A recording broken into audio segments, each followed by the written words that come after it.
Sobat TVUI, pasti sudah tidak awam lagi dengan pandemi COVID-19. Benar sekali, pandemi COVID-19 ini telah menyebar luas dengan sangat cepat hingga ke Indonesia. Pandemi ini juga mengakibatkan banyaknya masyarakat hingga tenaga medis menjadi tertular.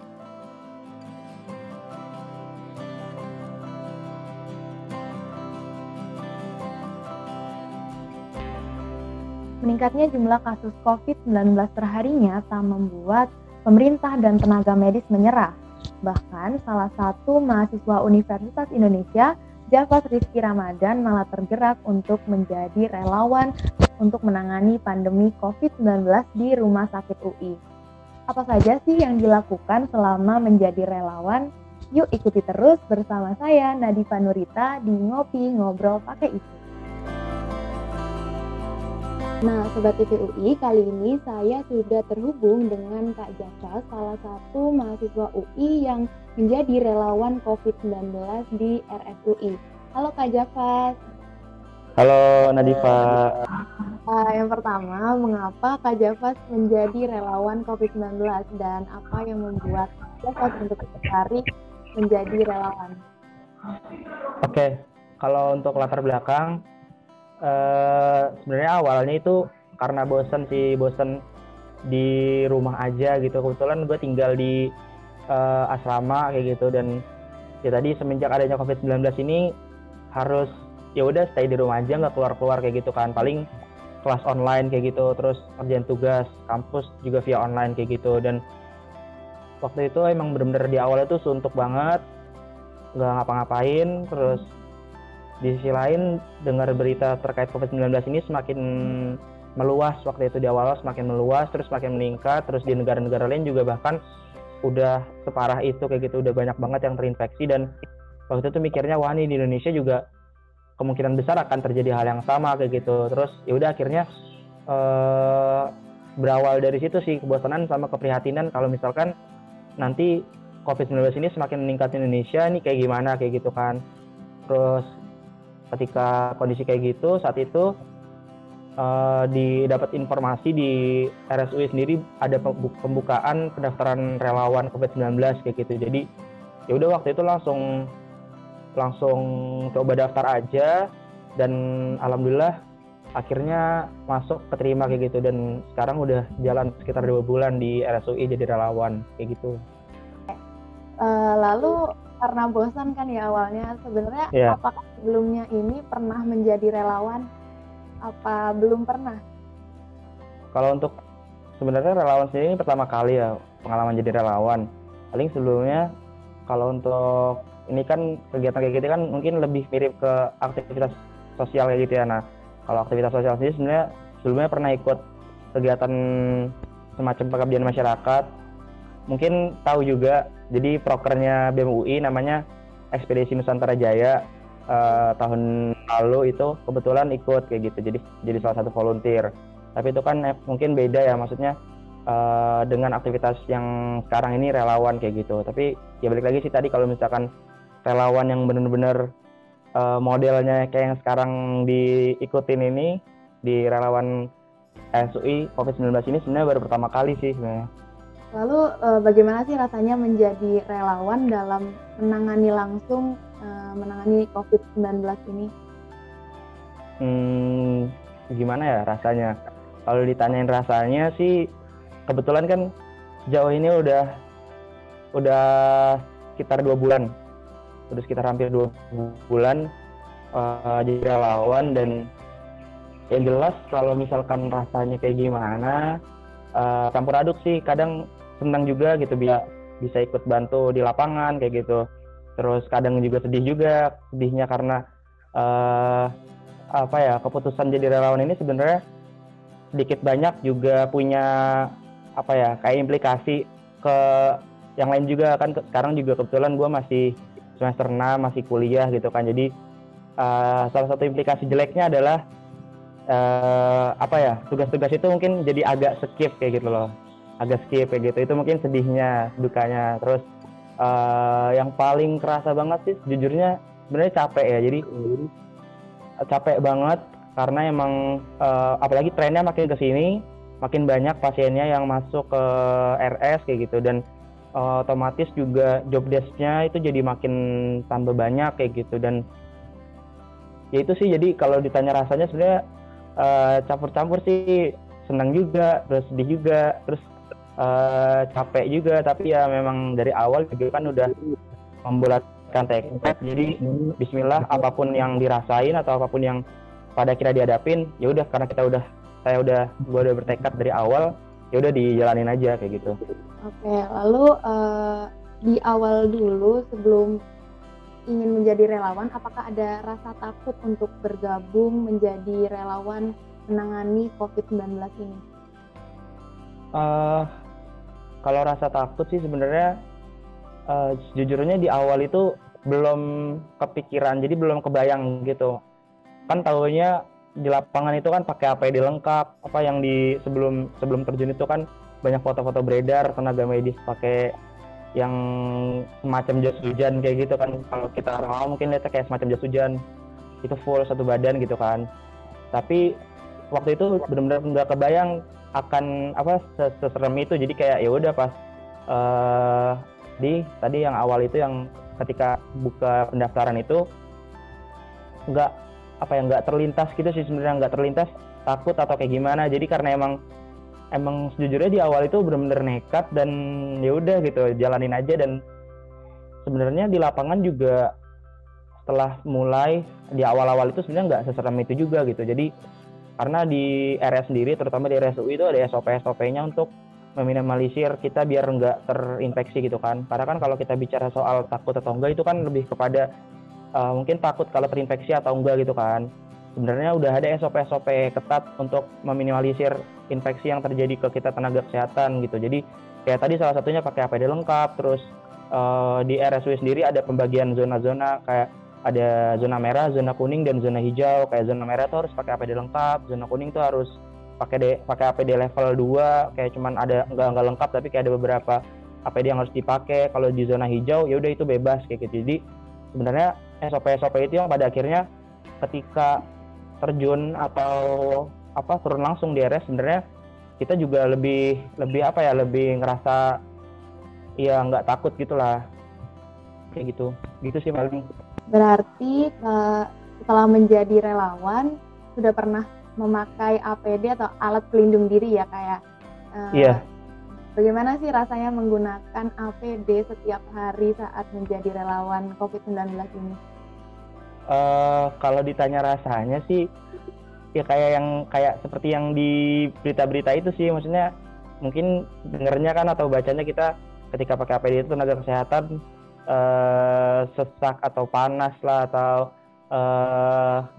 nggak bisa, harus nahan buang air, terus yang nggak enak. Dan ya bener yang diberitain sama media itu ya emang yang gue juga rasain gitu. Jadi emang rasanya kurang lebih kayak gitu. Kita bener-bener panas, kayak misal itu kan harus pakai ini juga kan, pakai kalau misalkan APD itu maskernya bahkan harus double gitu. Jadi pakai masker N95 sama masker bedah double, dan itu benar-benar harus ketat banget, maksudnya harus nutup banget di mulut gitu. Dan jujur itu sangat-sangat gak nyaman.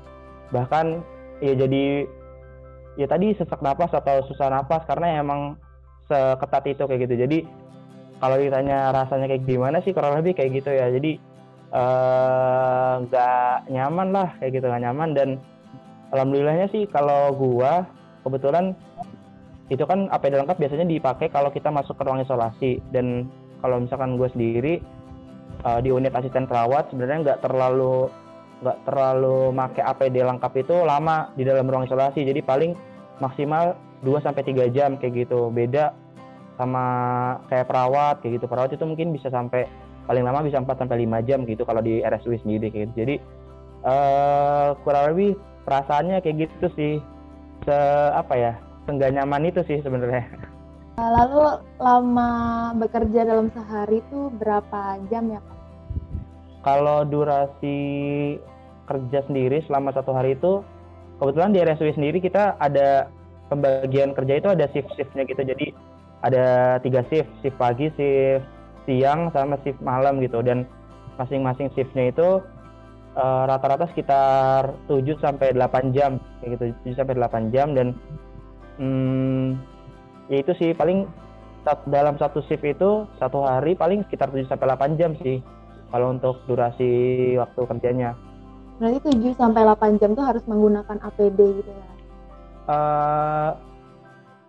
Enggak juga sih sebenarnya. Soalnya kan kalau misalkan gue sendiri asisten perawat, sebenarnya asisten perawat itu job desk-nya kan dia ada job desk yang emang dilakuin di dalam ruang isolasi.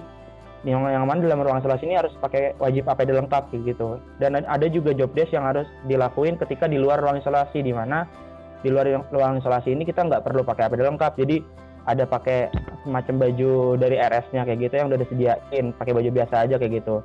Dan sebetulnya kalau asisten perawat sendiri bahkan mungkin bisa dibilang job desk-nya itu lebih banyak ketika di luar ruang isolasi kayak gitu. Kalau misalkan tadi satu shift 7 sampai 8 jam, mungkin untuk di luar ruang isolasi sendiri tuh bisa menghabiskan 4 sampai 5 jam kayak gitu. Jadi 4 sampai 5 jam itu di luar ruang isolasi, selebihnya sisanya itu masuk ke dalam kayak gitu. Ngelakuin kegiatan atau job desk yang ada di dalam ruang isolasi kayak gitu. Jadi nggak full selama 8 jam. Pun juga untuk perawat sebenarnya, perawat kan jadi setiap shift itu biasanya misalnya shift pagi nih, shift pagi, perawat pagi masuk ke dalam. Nanti ketika yang masuk shift siang, perawat pagi ini keluar, terus sebelum yang perawat siang ini masuk, ada namanya operan. Jadi kayak semacam shift pagi ini ngasih tahu lah kondisi pasien ini di dalam nih kayak gimana gitu. Dan operan itu kadang kalau misalkan pasiennya banyak dan kondisinya kritis, itu bisa makan waktu yang lama. Jadi di luar itu operan dulu, kasih tahu dulu kondisinya kayak gimana, habis itu baru sebagian masuk kayak gitu. Jadi emang selama 7 sampai 8 jam itu nggak yang full di dalam gitu, karena tadi ada proses yang kayak gitu. Sama balik lagi ke unitnya atau job desk unitnya masing-masing kayak gitu. Nah, Kak Javas tadi kan bertugas di unit asisten perawat ya? Iya. Apa saja sih tugasnya dan mengapa Kak Javas memilih ditempatkan di unit tersebut? Oke, mungkin gue jawab dari kenapa dulu ya ditempatkan di situ, terus baru gue jelasin job desk-nya.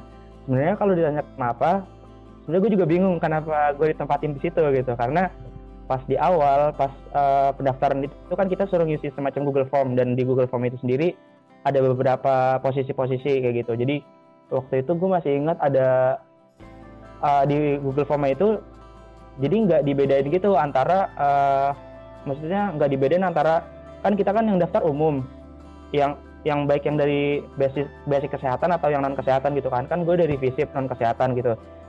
Ketika gue daftar itu gue bingung karena kondisinya di situ di pilihan unit di tempat pengen ditempatin itu di situ dicampur antara perawat terus logistik kayak gitu. Jadi yang kesehatan sama non kesehatan dicampur, dan saat itu boleh milih beberapa kan, dan gue di situ milih ada mungkin sekitar 3 sampai 4 yang non kesehatan, kayak gue milih transporter, terus gue juga milih, gue lupa ada 3 atau 4 kayak gitu, sama satu yang gue nggak tahu itu bisa kesehatan atau enggak, asisten perawat kayak gitu.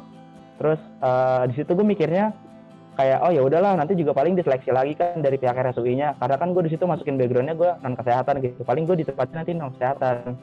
Nah ketika hari pertama masuk ke RSUI terus dipanggil nama-namanya, gue kaget karena di situ nama gue masuk ke asisten perawat yang notabene ternyata rata-rata yang dikumpulin saat itu punya basic kesehatan, punya background kesehatan kayak gitu. Jadi kalau ditanya alasannya sebenarnya itu sih di awal kayak gitu, dan ketika ngejalanin pun alhamdulillahnya nggak terlalu permasalahan atau perbedaan basic, gue nggak punya basic kesehatan ini nggak terlalu ganggu, jadi akhirnya gue jalanin aja kayak gitu. Jadi itu latar belakangnya. Terus kalau job desk-nya tadi mungkin udah sempat gue singgung ya. Kalau job desk sendiri, jadi ada job desk yang dilakuin di dalam ruang isolasi sama di luar ruang isolasi. Kalau misalkan di luar ruang isolasi itu kita job desk-nya kayak misal perawat minta tolong kita untuk ngambil obat ke unit farmasi, itu kita yang ngambil kayak gitu. Atau perawat minta tolong untuk nganterin nganterin sampel hasil swab kayak gitu. Pasien udah di swab nih, terus minta dianterin ke unit laboratorium. Nah itu kita yang nganterin kayak gitu. Jadi kurang lebih kayak gitu sih, kita nganterin kayak sampel darah atau tadi ngambil obat atau nganterin obat atau ngambil APD, itu juga tugas kita juga kayak gitu. Dan secara umum memang tugas kita sebenarnya nge-support dari perawat sendiri gitu. Perawat ini butuh bantuan apa, itu kita jalanin kayak gitu. Itu kalau di luar ruang isolasi kayak gitu. Kalau misalkan di dalam ruang isolasi sendiri, kita tugasnya bersihin, salah satunya itu ada bersihin APD gitu. Jadi APD sendiri sebenarnya ada 2 jenis, ada APD yang bisa dipakai cuman sekali doang, sekali pakai, atau juga ada APD yang emang bisa dipakai berkali-kali. Nah, untuk yang bisa dipakai berkali-kali ini, tugas untuk ngebersihinnya sebelum dipakai lagi itu tugasnya asisten perawat kayak gitu. Jadi ada tiga jenis APD, itu ada sepatu boots, terus ada helm untuk helm gitu, semacam helm, sama satu lagi itu kacamata Google kayak gitu. Jadi ada tiga alat APD ini yang kita bersihin ketika di dalam kayak gitu. Jadi kita bersihin di dalam, terus kita keluarin, nanti di luar ditaruh lagi di ruang APD buat dipakai kalau mau masuk kayak gitu. Terus juga kita ketika di dalam ngambilin baju-baju pasien yang kotor, ngumpulin, itu kita juga. Jadi asisten perawat juga bantuin untuk ngambilin baju-baju kotor yang ada di kamar-kamar pasien, untuk selanjutnya kita keluarin terus kita bawa ke unit laundry kayak gitu. Di luar kita keluarin terus kita turunin ke unit laundry, dicuci, terus kita lagi yang ngambil nanti kayak gitu. Jadi kurang lebih kalau untuk job desk-nya itu aja sih paling, Div. Lalu selama ini apakah merasakan kendala dalam menjalankan tugas-tugas tersebut? Kalau kendala sebenarnya sejauh ini sih, kalau dalam hal paling ini ya, kadang ada misal kita dimintain tolong untuk ngambil alat medis kayak gitu. Nah, alat-alat medis misalnya untuk ada pasien yang butuh operasi atau apa gitu. Nah, mungkin kesulitan di situ, kadang kita nggak tahu, maksudnya nggak, karena gue bukan background kesehatan, jadi gue nggak tahu ini alat yang dimaksud apa kayak gitu. Terus paling sebenarnya itu aja sih. Selebihnya sebenarnya nggak terlalu ada kendala ya kalau misalkan terkait dengan teknis pelaksanaan job desk-nya sendiri gitu. Justru mungkin kendala atau tantangannya itu hadir ketika tadi kan gue masih kuliah kayak gitu. Gimana caranya gue menyeimbangkan antara aktivitas di kampus sama aktivitas relawan yang notabene tadi satu hari itu udah ngabisin 7-8 jam kalau misalkan itu sesuai gitu. Kadang bahkan belakangan gue sampai harus manjang kayak gitu. Jadi kemarin bahkan gue masuk itu harusnya 7-8 jam, itu gue masuk sampai harusnya jam 2 keluar, jam 4 itu gue baru pulang kayak gitu. Jadi yang artinya itu makan waktu lebih lagi dan berdampak ke, ya kalau misalkan gue mau ngerjain tugas itu waktunya lebih sedikit kayak gitu. Jadi kayak sebenarnya tantangannya hadir ketika justru tadi sih harus nyimbangin antara aktivitas di relawan ini dengan aktivitas kampus gitu. Kalau di dalam menjalankan job desk sendiri sebenarnya alhamdulillah sejauh ini nggak ada kendala yang cukup berarti sih. Lalu boleh nggak sih Kak diceritakan bagaimana hari pertama Kak Jafas dalam menjalankan tugas sebagai relawan COVID-19? Kalau misalkan hari pertama bertugas, sebenarnya kata itu kalau nggak salah mulai bertugas itu tanggal 2 April. 2 April itu mulai bertugas. Terus waktu itu gue pribadi langsung diajak untuk masuk dalam ruang isolasi. Jadi hari pertama itu gue udah diminta untuk masuk ruang isolasi untuk belajar di dalam itu harus ngapain aja kayak gitu. Jadi udah pakai APD lengkap, dan saat itu sebenarnya sebenarnya itu salah satu pengalaman yang mungkin gak terlupakan juga ya. Jadi pertama kali pakai APD, terus pertama kali masuk ke dalam ruang isolasi kayak gitu. Terus kayak istilahnya yang tadi yang sebelumnya gue bilang, yang sebelumnya gue cuman lihat di media-media gitu, tenaga kesehatan pada pakai APD, ini kondisinya gue yang pakai APD langsung kayak gitu. yang notabene gue anak fisip, gue dari background kesehatan, gue nggak pernah kepikiran akan bisa pakai APD lengkap terus istilahnya nanganin pasien kayak gitu. Jadi saat itu pengalamannya ya udah akhirnya di KT itu emang ditemenin juga sama salah satu asisten perawat yang emang udah bekerja lama di RSUI. Terus kita masuk ke dalam itu berdua pakai APD lengkap, terus diajarin gitu sama asisten perawatnya, nih nanti kalau di dalam nih gini nyuci APD itu caranya kayak gini, kalau udah nanti diginiin, nanti kalau misalkan perawatnya minta tolong ini kayak gini gitu. Jadi waktu hari pertama sih lebih ke banyak kata itu emang kita lebih ke diajarin dulu gitu sih, kayak sama asisten perawatnya terkait dengan job desk yang ada kayak gitu. Paling itu aja sih kalau untuk pengalaman hari pertama. Nah, bagaimana respon keluarga Kak Jafas yang mengetahui Kak Jafas turun langsung menghadapi pandemi COVID-19 ini? Kalau untuk respon keluarga, sebetulnya alhamdulillah waktu itu emang ketika pertama kali memutuskan untuk daftar relawan, hal yang dilakuin saat itu adalah minta izin ke orang tua kayak gitu. Jadi sekitar bahkan benar-benar waktu itu habis daftar langsung nelpon ayah, nelpon bapak, terus waktu itu sempat kaget juga sih dengan respon dari bapak gitu, karena mikirnya wah kayaknya nggak akan dibolehin nih atau kayak gimana gitu kan. Ternyata justru sebaliknya gitu. Jadi alhamdulillahnya dapat support juga dari ayah, dari bapak. Terus waktu itu benar-benar didukung 100% gitu, kalaupun memang pengen jadi relawan COVID-19 gitu, turun langsung ke lapangan dengan catatan emang harus siap fisik dan mental kayak gitu. Jadi waktu itu benar-benar yaudah didukung, disupport, dibolehin, tapi ya emang dari guanya harus siap fisik dan mental kayak gitu. Jadi ya udah akhirnya bismillah waktu itu daftar kayak gitu. Itu sih paling kalau jadi respon orang tua alhamdulillah ya mendukung lah kegiatan jadi relawan ini. Kalau khawatir sih kayaknya pasti sih ya khawatir. Cuman ya balik lagi tadi gitu, karena memang ayah sendiri ngelihatnya ya udah ini juga kan pengen bantu gitu kan, dan emang ya ini itu hal yang positif gitu kan, bisa bantuin orang kayak gitu, bantuin pasien COVID-19 gitu. Jadi kalau khawatir sih pasti khawatir sih kayaknya. Cuman balik lagi tadi karena emang ngerasa kalau misalkan ya ini niat baik, tujuan baik, ya udah kenapa nggak kalau nih gue mandang dari perspektif bapak gue atau orang tua gue ya, tujuan baik atau niat baik kenapa nggak diizinin kayak gitu. Yang terakhir, apa harapan dan pesan dari Kak Jafas untuk Sobat TPUI?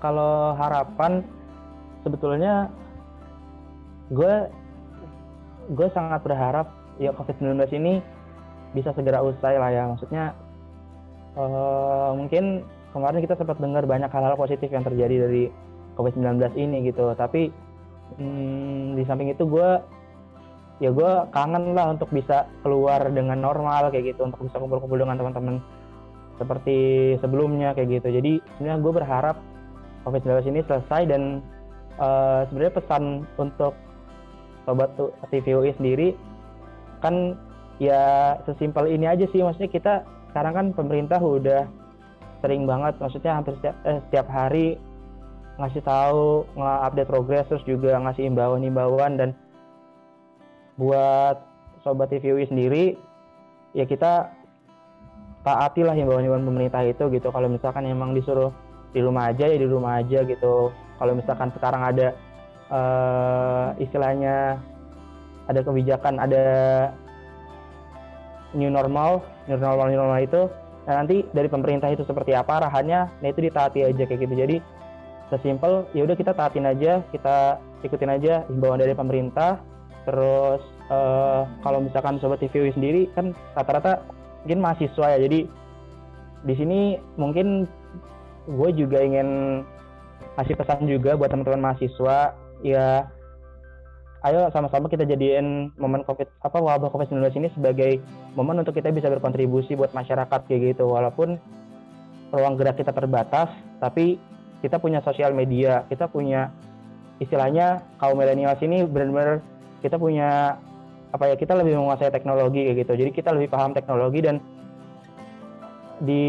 kita tahu lah COVID-19 ini juga akhir-akhir ini banyak hoax atau informasi-informasi yang nggak benar kayak gitu. Nah, di sini gue berpesan sih, maksudnya berharap juga buat teman-teman sobat TVUI yang notabene kita mahasiswa kaum milenials buat ya tadi kita bergerak, kita berkontribusi sesuai dengan kemampuan kita, yang misal bisa berdonasi gitu, yang bisa turun langsung kayak gue gini jadi relawan ya, ayo kita turun langsung gitu. Kalau misalkan emang nggak bisa juga, ya udah kita di rumah aja sambil tadi kita manfaatin sosial media kita untuk menyebarkan pesan-pesan atau informasi-informasi yang positif, biar ya tadi kondusivitas di masyarakat ini juga tercipta gitu. Paling itu aja sih kalau harapan sama pesan dari gue, Div. Baik, terima kasih ya Kak Java sudah meluangkan waktu untuk ngobrol bersama kami di TVUI. Baik, selamat beraktivitas kembali ya Kak Java, terima kasih banyak. Semangat terus menjadi relawan COVID-19-nya. Oke, siap. Wah, selain dapat menambah pengalaman, menjadi relawan tentu dapat memberikan banyak manfaat bagi sekitar kita. Yuk tetap jaga kesehatan dan tetap di rumah saja ya Sobat TVUI. Sekian episode Ngopi kali ini, saya Nadifa Nurita beserta kru yang bertugas pamit undur diri. Sampai jumpa di Ngopi, Ngobrol Pakai Isu selanjutnya.